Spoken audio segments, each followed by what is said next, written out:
Colonial മർദ്ദക ശൈലിയല്ല പോലീസിൽ നിന്ന് പ്രതീക്ഷിക്കുന്നതെന്ന് മുഖ്യമന്ത്രി പിണറായി വിജയൻ. നിയമപാലനം ബലപ്രയോഗത്തിലൂടെയോ ഭീഷണിയിലൂടെയോ സാധ്യമാകുന്ന ഒന്നല്ല.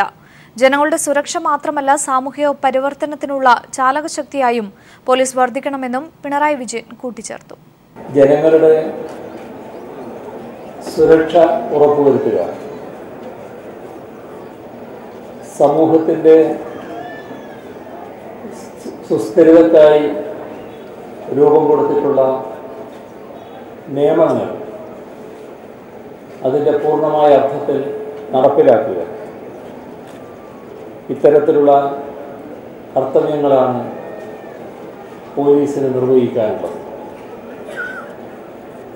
എന്നാൽ ആധുനിക കാലത്തെ പോലീസ്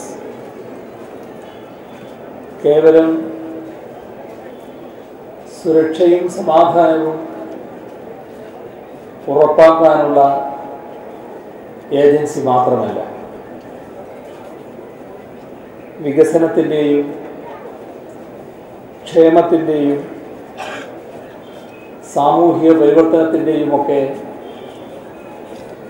ചാലകശക്തിയായി മാറാൻ കൂടി പോലീസിന് കഴിയേണ്ടത്.